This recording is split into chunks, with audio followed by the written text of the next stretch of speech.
This now was witnessed, the son of fool. Now, he is generalizing first he is talking that, well, these are the possibilities of man.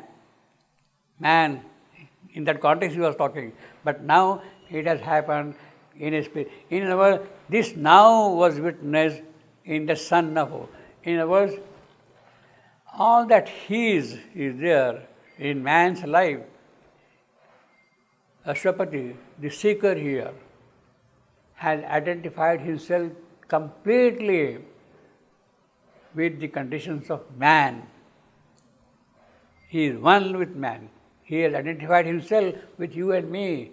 He is undergoing the struggle of toil and hope and war and peace. He has witnessed that.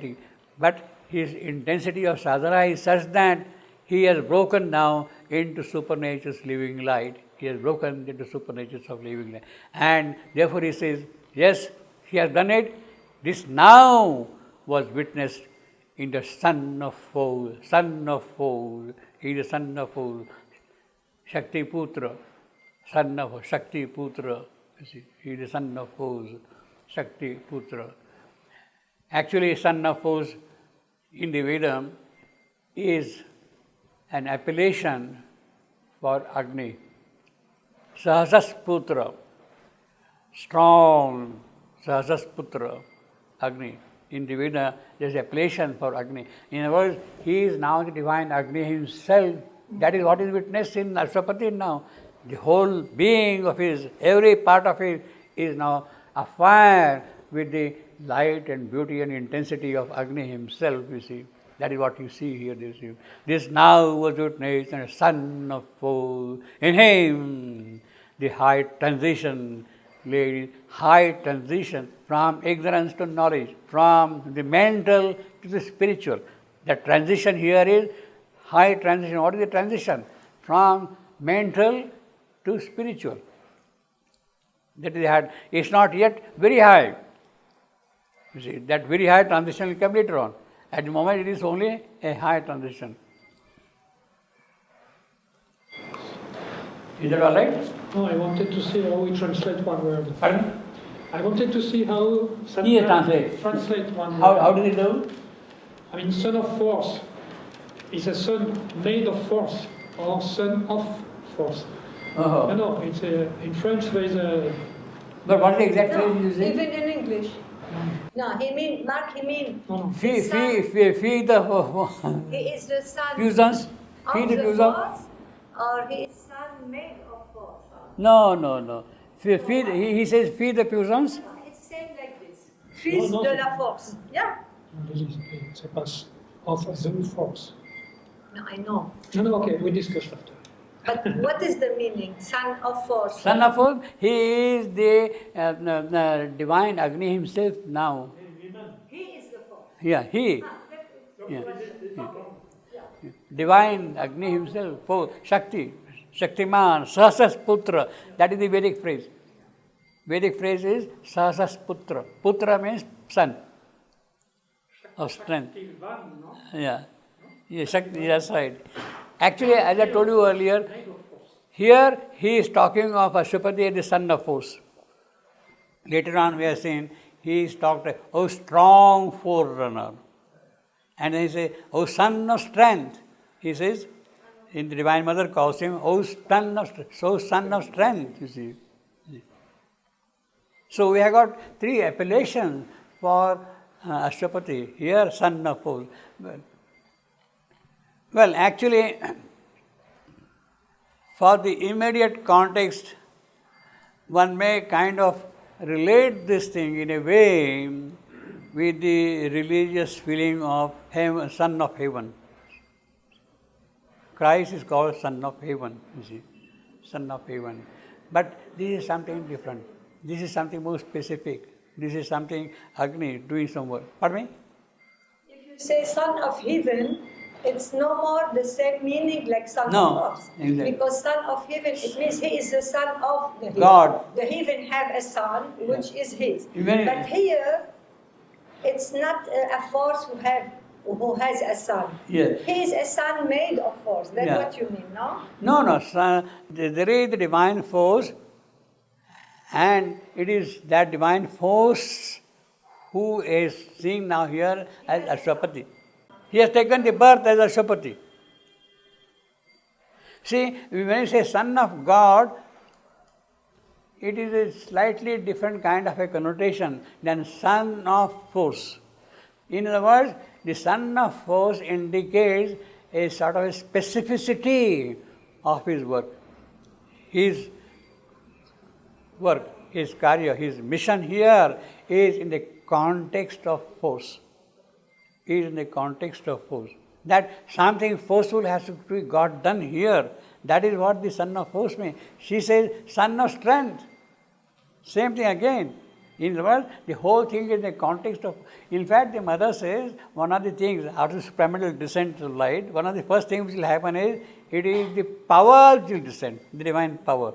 She says the divine power will descend. Because divine power is necessary to see that whatever comes is stabilized, is protected, is taken care of. Well, that's what mother says. Yeah, after the descent of the supramental light, what happens is power has to come. Love, etc., will come later on. First thing is power. Sanna. So it is in that context, the word force is something very specific, something meaningful, something definite. And as I said, this is also directly connected with Agni, who is the immortal in the mortal, carrying things forward. Immortal in the mortal. Amartyam Marteshu. He is carrying things forward. In him, that high transition. Now, that high transition here is basically a transition, as I said, from the mental to the spiritual. Until now, he was man. Now, he has made a progress. He has stepped from the mental into the spiritual domain. And what he is going to describe later on is the character of his being a spiritual person, a spiritual being, you see. Previously, in the earlier part, he comes as a delegate, as an eternal avatar and all that thing. He takes birth here, he builds up his possibilities here, he becomes the Son of Force, and now the spiritual domains have opened out for him, you see. That's the kind of a logical base for this description of these 29 sentences, you see. Original and supernal immanence. Supernal immanence. Where is your original? Means which is not affected by anything at all. Original, it means for which there is no other source. That itself is the immanence. That itself, original.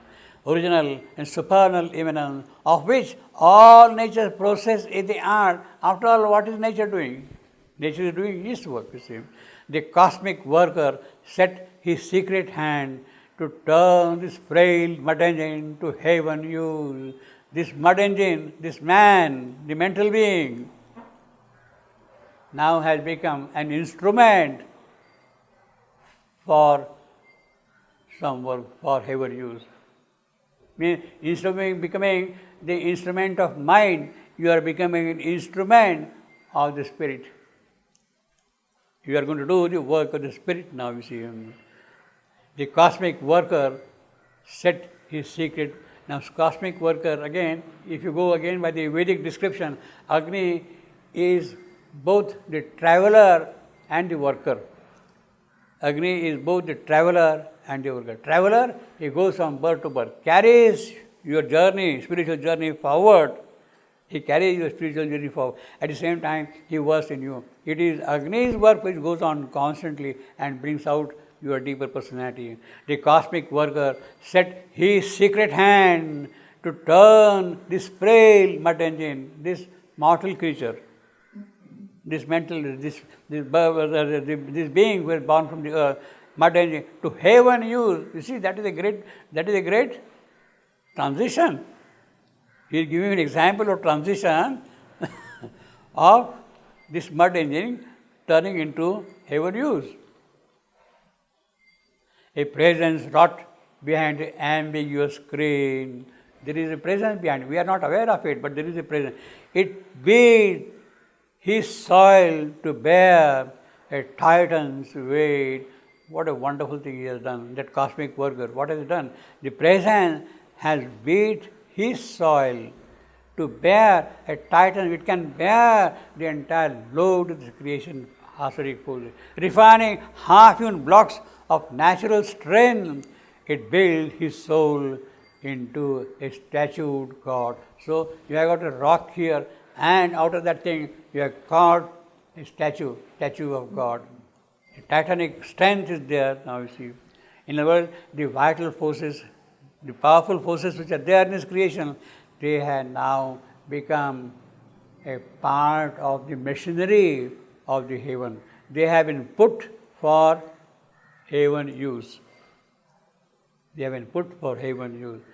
You have got a rock here. Now that rock has become a statue, the living statue, growing statue, expanding statue, you see.